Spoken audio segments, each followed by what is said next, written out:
ఈ మంత్లో చాలా బాధల్ని, చాలా కష్టాన్ని, చాలా ఇబ్బందుల్ని ఫేస్ చేసుకుంటూ వస్తున్నానండి. అసలుకి ఇలాంటి నెలని నేను ఎప్పుడూ మర్చిపోలేను. ఒక ఫ్యామిలీలో ఒక పెద్ద తరహాగా దేనికైనా వ్యవహరించే అతనికి ఏమైనా జరిగితే ఫ్యామిలీ అంతా ఎంత డౌన్ అయిపోద్దో ఈ మంత్లో నాకు బాగా తెలిసింది. అది మీకు తెలుసు. ఈ నెలలో 10వ తారీఖు నుంచి మొదలు పెట్టుకొని ఈరోజు వచ్చేసి 24వ తారీఖు, దగ్గర 14 రోజులు ఇంట్లోనే ఒక నరకంలాగా అనిపిస్తున్నా. అది దేనికో మీకు తెలుసు కదండి, నా కళ్ళ ప్రాబ్లం వల్ల. అయితే ఈ 14 రోజుల్లో సరే ఇంటికాడ ఉండి హ్యాపీగా ఉండొచ్చు అని అనుకున్నా కూడా ఎలా హ్యాపీగా ఉండగలుగుతాం? మన బాడీలో ఏది పని చేయలేకపోయినా అది మన మొత్తాన్నే చెరిపేస్తుంది. ముఖ్యంగా నా విషయంలో నా కళ్ళు. ఈ కంటి కలక వల్ల చాలా ఫేస్ చేసుకుంటూ వచ్చా. పోయిన మంత్లో అసలు నెలకి 1 మంత్లో ఒక 20 డేస్ ఇద్దరం కలిసి చేసిన 10 రోజులకి రోజుకి 1500 కాడికి వచ్చిన, 10 రోజులకి 15,000, 20 రోజులకి 30,000 సంపాదించుకోలేకపోయాను ఈ మంత్లో. సరే, పక్క పనికి వెళ్తూ తర్వాత ప్లస్ పాయింట్ ఏంటంటే మనం యూట్యూబ్లో కూడా సంపాదించుకుంటున్నా కొంత గొప్ప. ఎంత ఒక 20K అయినా 50K అయినా 30K అయినా మన శాలరీ వస్తూ ఉంటుంది. అలాంటిది నేను కూడా మూలన పడిపోయేసరికి ఏది అటు పక్క మామూలుగానే పనులకి వెళ్ళి సంపాదించుకుని అది కోల్పోయాను. మరోపక్క ఇలా సోషల్ మీడియాలో ఇలా మీ ముందు వచ్చి మాట్లాడాలంటేనేమో ఏదో ఇబ్బందిగా ఉంటుంది, ఏదో కష్టంగా ఉంటుంది, మీకు ఇష్టం లేని పని చేస్తున్నట్టుగా అనిపించింది నాకు. ఎందుకంటే అంటే ఈ కలక వల్ల నేను ఏం మాట్లాడగలను మీతో, అంటే ఏ వీడియోస్ తీయగలను? డైరెక్ట్గా నా పిల్లల్ని కానీ నా భార్యని కానీ కూడా చూసుకోలేకపోతున్నా. ఇలా చూస్తే నా పిల్లలకి వచ్చిద్దేమో అన్న ఉద్దేశంతో అసలు వీడియోసే మానేసుకున్నాను. ఫైనలీ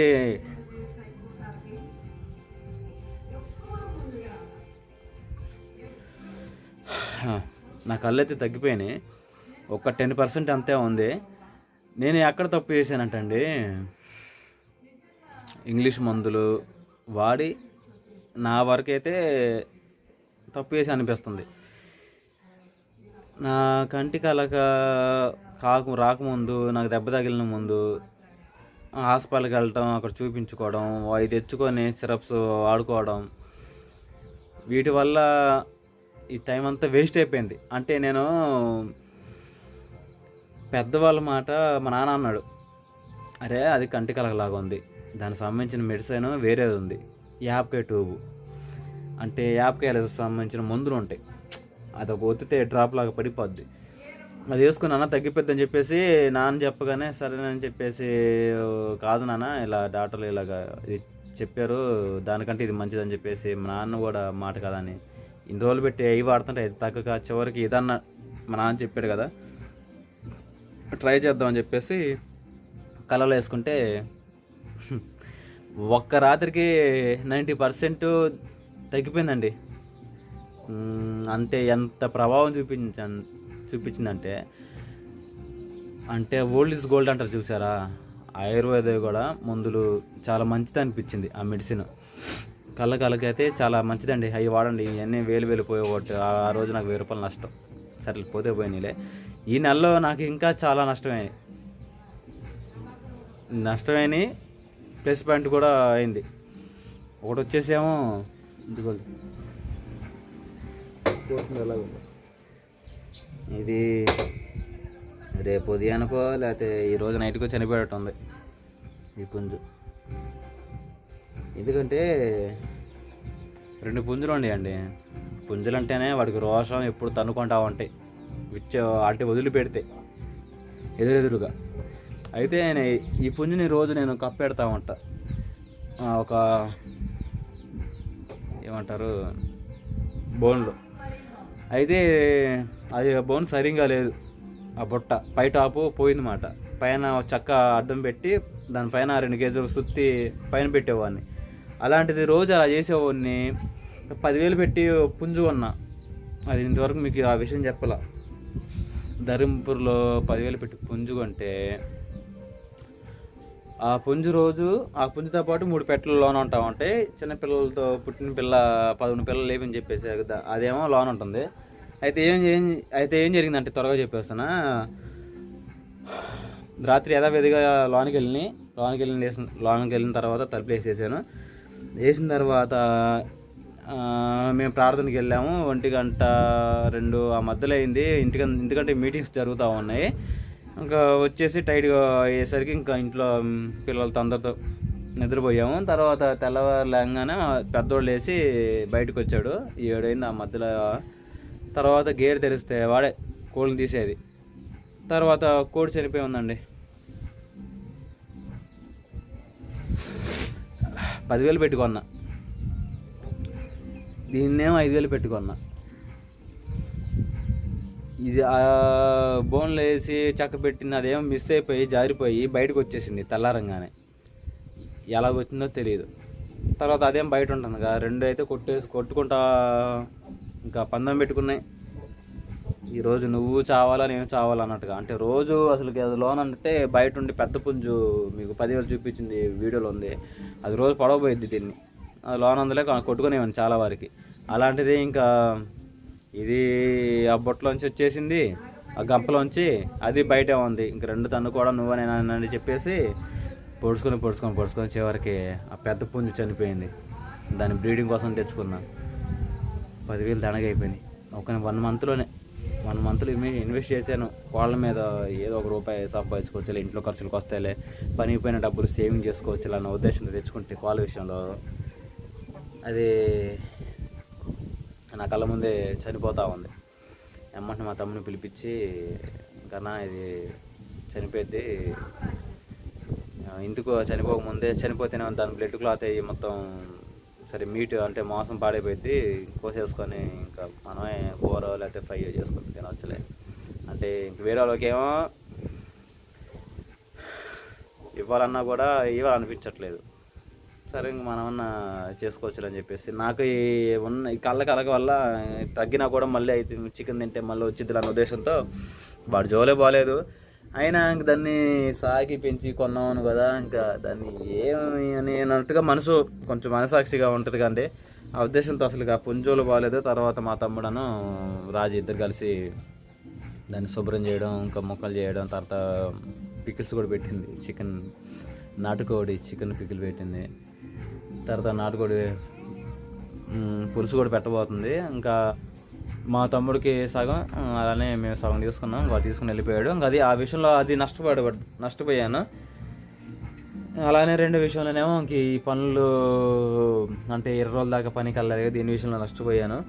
అసలుకి ఏం అర్థం కావట్లా. ఇంట్లో ఉంటే ఏంటంటే మనిషి అన్నవాడు ఏదో ఒకటి చేస్తూ ఉండాలి, ఖాళీగా ఉండకూడదు. ఖాళీగా ఉంటే ఏదో ఒక డల్లైన విషయానికి వచ్చేస్తుంది. నాలాగా ఖాళీగా ఉంటున్నా కదా, బాగలేదని చెప్పేసి బయటికి వెళ్ళినా కూడా ఏంది నిక్కలు ఇలాగ ఉన్నాయి అని అడుగుతారు. ఇవన్నీ ఎందుకులే అన్న ఉద్దేశంతో ఉంటే ఇంట్లో ఉన్నా కూడా ఏదో తెలియని బాధలు కదండి. ఇలా నష్టపోతే చేసినా కూడా ఈ మంత్లో మంచి గుడ్ న్యూస్ అయితే జరిగింది. అది మీకు చెప్పాను మొన్న, గోల్డ్ తీసుకున్నానని చెప్పేసి. ఆ గోల్డ్ విషయంలో కొంతమంది ఏమంటున్నారంటే, గోల్డ్ తెచ్చుకుంటున్నావు, పోస్ట్ చేస్తున్నావు, వీడియో పెడుతున్నావు, నేను ఇలా సంపాదించుకున్నాను చెప్పేసి. దాన్ని కొంతమంది జీర్ణించుకుంటున్నారు, కొంతమంది ఏమో జీర్ణించుకోలేకపోతున్నారు. అసలు ఎందుకో నాకు అర్థం కావట్లేదు. నేనే దొంగతనం చేయట్లేదే, నేనేమన్నా తప్పుడు పని చేయట్లేదే. నేను నా భార్య కష్టపడి శాఖ డబ్బులతోనో అలానే సోషల్ మీడియా వచ్చే డబ్బులతోనో సంపాదించి కొనుక్కుంటున్నాం కదా, దానికి ఎందుకు ఇలాగా నెగిటివ్గా మాట్లాడుతున్నారో అర్థం కావట్లా. మన బంగారం చిన్నోడు కొన్నాం కదా 90,000 పెట్టి, కొన్నాక తర్వాత ఇన్ని డబ్బులు ఎక్కడి, భార్య భర్తలు మీరు ఇంటికానే ఉంటున్నారు కదా అని చెప్పేసి ఒక ఏదో తప్పుడు ఉద్దేశంగా కామెంట్ చేస్తున్నారు. అవి సేవింగ్ అవ్వచ్చే, అవి జాగ్రత్తగా దాచిపెట్టుకునే అవ్వచ్చే, అవి ఎప్పటి నుంచో కూడబెట్టుకునే అవ్వచ్చు కదా. కొంత గొప్ప ఇంట్లో ఈ రోజులను బట్టి 20,000, 30,000, 50,000 కూడా ఇంట్లో లేకుండా ఉంటారు కదా అని మీరు అనుకోవచ్చు కదా. కానీ అలా అనుకుంటున్నారండి. సరే, ఆ విషయం వదిలేయండి. కనే వాళ్ళు అంటారు, పొగిడే వాళ్ళు పొగుడుతూనే ఉంటారు.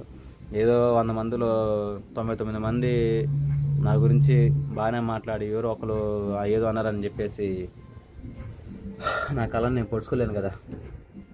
అదే చదువుతున్నాను అన్నమాట. ఎందుకు అలాగా ఒకరి మీద అలాగా అంటాం అని చెప్పేసి నా ఉద్దేశం. తర్వాత మళ్ళీ గోల్డ్ తీసుకోబోతున్నాను.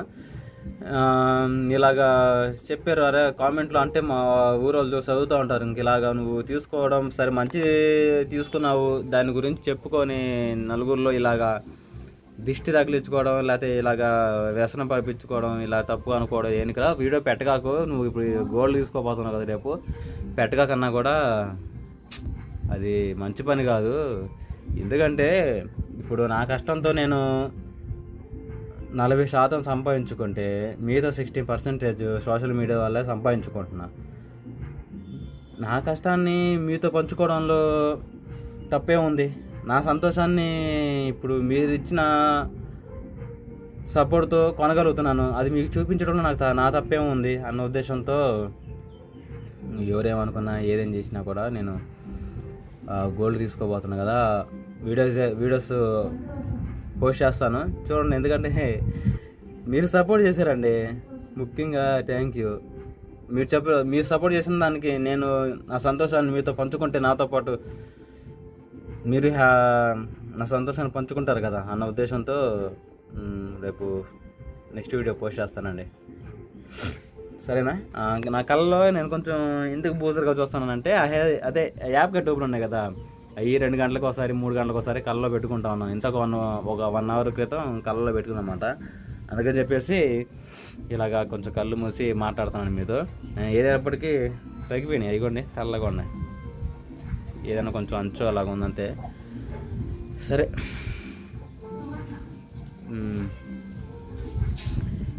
ఎంత బాధపడతామో అంత సంతోషంగా ఉండగలుగుతాం. ఇన్నాళ్ళు నేను ఇంటికాడ ఉన్నా కూడా నా ఇంట్లో పోయిన నెల బాగున్నప్పుడు ఎలాగా జరుగుబాటు అయిందో ఈ నెల కూడా అదే జరుగుతూనే ఉంది. అన్నప్పుడు నేను బాధపడాల్సిన అవసరం ఏముంది, అంత దేవుడు చూసుకుంటున్నాడు కదా. కష్టాల్లో ఆయన చూసుకుంటున్నాడు, సంతోషంలో ఆయన చూసుకుంటున్నాడు. మీలాంటి వల్ల నాకు సపోర్ట్గా ఉంటుంది. అదండి, నెక్స్ట్ వీడియోస్ ఇంకా బాగా తీయడానికి ప్రయత్నిస్తాను. సుహాసినికి కూడా కొంచెం కళ్ళకి వచ్చినట్టుంది, ఇంకా తగ్గిపోయిన తర్వాత అమ్మాయికి కూడా కళ్ళల్లో ఏందో మరి దెబ్బ మీద దెబ్బ అన్నట్టుగా కళ్ళలో చీమ కుట్టిందంట గుడ్డు అంచున.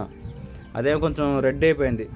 మరి డాక్టర్ చూపించిన తర్వాత దాన్ని బట్టి లేకపోతే 50 ట్యూబ్ వేసినా కూడా తగ్గట్లేదు. తర్వాత ఏల్చూరులో నెలకలు తీసే వాళ్ళు ఉన్నారు, అక్కడికని తీసుకెళ్ళాలి. తర్వాత రాజ్కుమార్ కూడా కొంచెం కళ్ళు మంట అయ్యి అంటా ఉంది. ఏదైనప్పటికీ మా అమ్మాయికి అయితే రాకూడదని నేను కోరుకుంటున్నా. బాగానే ఉంది, ప్రార్థన ప్రేయర్కి వెళ్ళింది, మీకు చక్కని మ్యూజిక్ కనబడుతుంది కదా. అది మాట పరిస్థితి. మరి కోడి రేపు ఉదయానికి ఎలా ఉండిద్దో ఏమో తెలీదు. 10,000 కోల్పోయాను నష్టానికి. ఇది కూడా అయితేనేమో దగ్గరగా 15,000 నష్టమైనట్టే. కొత్త పెట్టలను పెట్టుకొని నేనేం చేయగలుగుతాను? మళ్ళీ కొత్త పుంజిని తెచ్చుకోవాలంటే మళ్ళీ 10,000 పెట్టాల్సి వచ్చింది. ఎలా జరిగిద్దో తెలియదు కదండి. నెక్స్ట్ వీడియోలో మంచి వీడియోతో గోల్డ్ వీడియోతో కలుద్దాం. ఎవరేమన్నా కూడా మీతో షేర్ చేసుకుంటానండి, నా మనసు ఒప్పుకోవట్లేదు అన్నమాట. అందుకని